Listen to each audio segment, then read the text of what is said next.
India's competitiveness in labor-intensive export sectors has been on a declining path in the last decade and needs significant structural reforms that need to be addressed, rating agency Crisil said in a new report.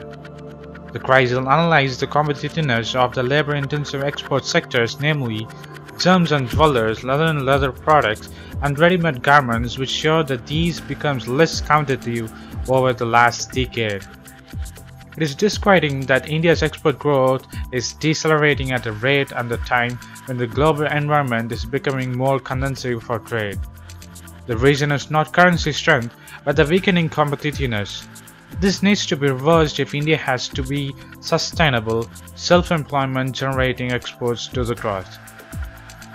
India's exports have fallen despite a favorable global trade environment.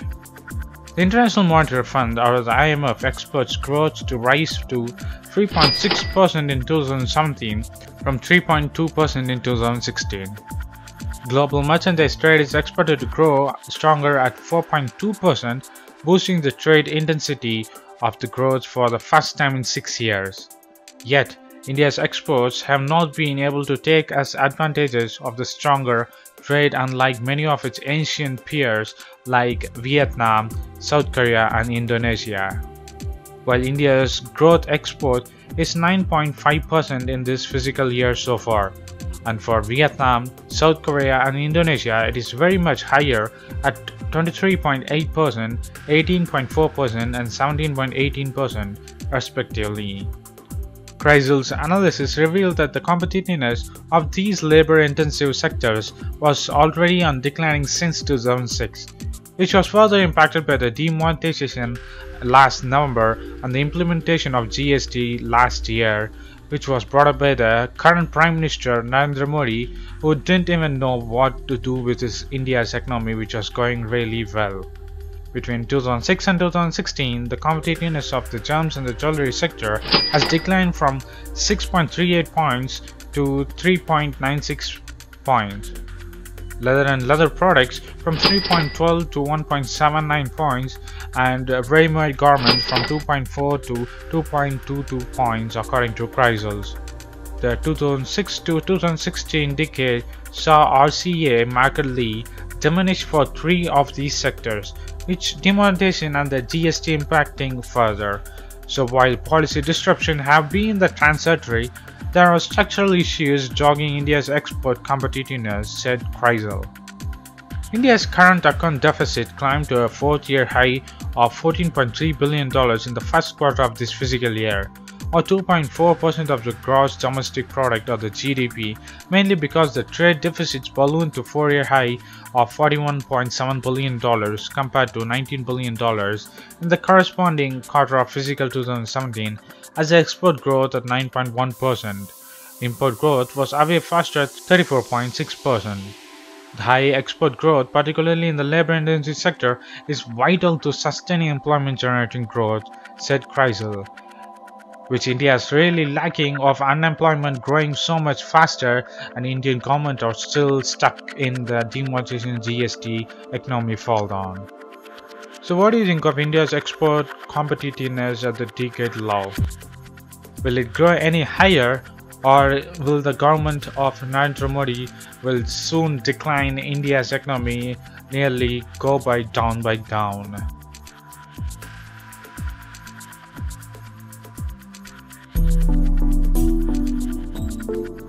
Zora Kamalova works tirelessly on her farm at the Tajikistan-Afghanistan border. She is 58 years old and has been farming for almost 30 years now. The wheat she produces helps her feed her family, and during a good harvest, she manages to make some extra money. وقتی که با شوهر بر اومدیم، بعد با شوهر بر اومدن با اومدیم با امر تقدیر با همین زمین قد سر کار داریم. از سال 1983 به همین زمین سر کار داریم. پارسال از سبب نبودن بارش شد، غلای ما اونقدر نشد.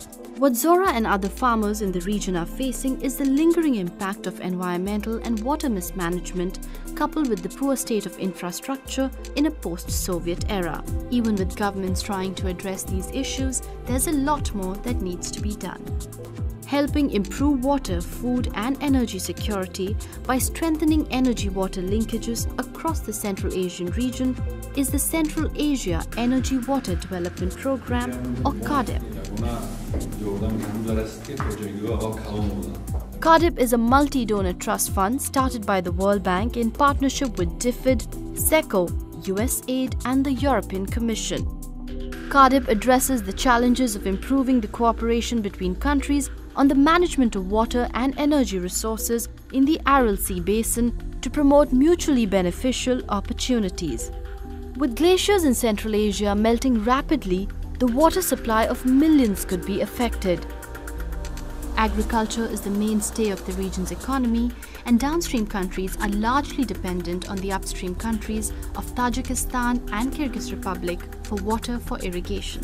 Uzbekistan relies for 90% of its water supply on upstream countries, and the shortage of water during summer months has led to the acute salinization of soils, leading to crop destruction.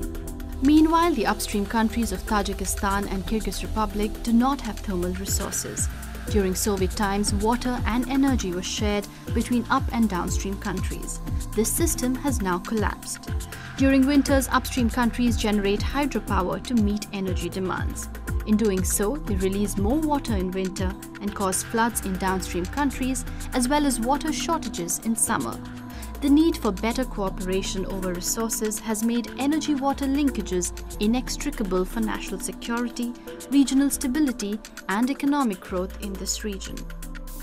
While transnational water sharing issues are crucial for stability in the region, even at the local grassroots level, water management between farmers has been a challenge in the past.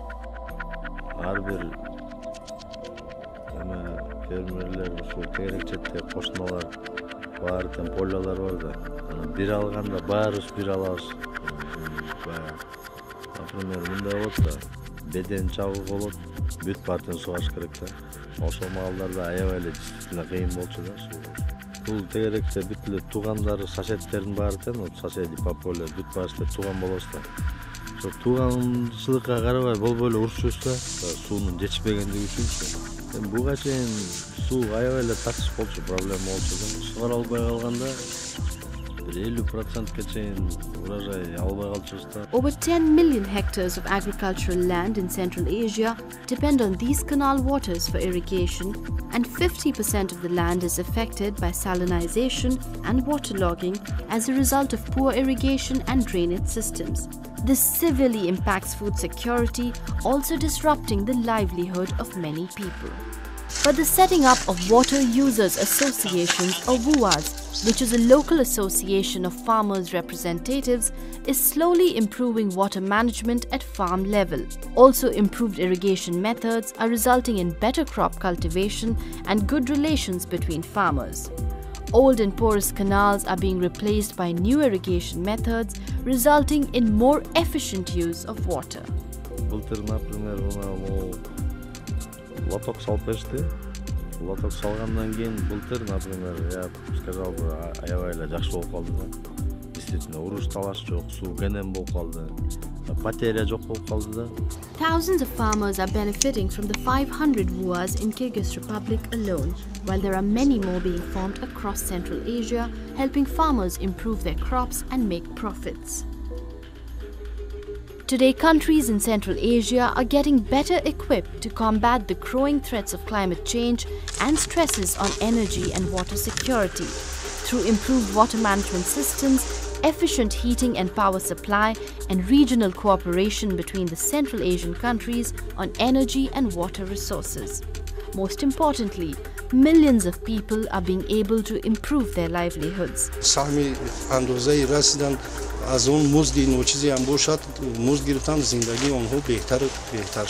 Many are gaining economic independence.